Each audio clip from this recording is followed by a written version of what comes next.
Hi guys, in today's episode we are going to be speaking about the what really killed Alexander the Great. Alexander the Great was one of the greatest rulers known to mankind, and the cause of his death has been a debate for over centuries. He died in 323 BC in Babylon.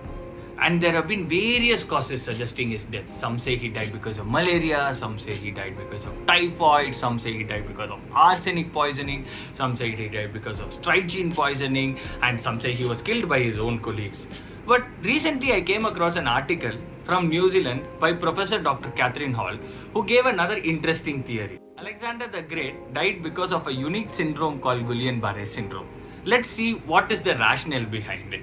So Guillain-Barré syndrome is basically an autoimmune disease, meaning that body's own antibodies react against the body only. In this case, body's antibody react against its own neural system, and which will lead to paralysis. An inciting factor could be any form of infection, and very commonly we come across an organism called Campylobacter pyroli which can cause Guillain-Barré syndrome, but there are various other causes to it.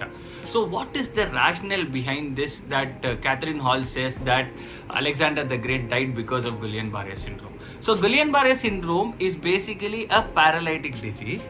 So how this paralysis starts is it starts from the extremities. So the patient gets first paralyzed in the extremities like his hands and foot, and it slowly comes up. It then involves the respiratory muscles, and then it involves the other parts of the body, and the patient eventually dies.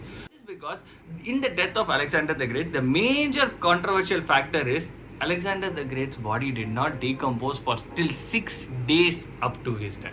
There has been hundreds of discussion about why his body didn't decompose for 6 days after his death. In this theory, what we see that the sad part is that he could have been alive also. This is because in Guillain-Barré syndrome, the paralysis affects only the muscular system.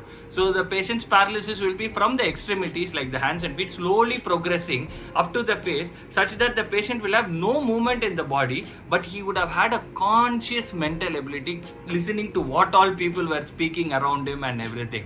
But now you might ask me a question. If he was living, then he would have been breathing and everybody would have seen it.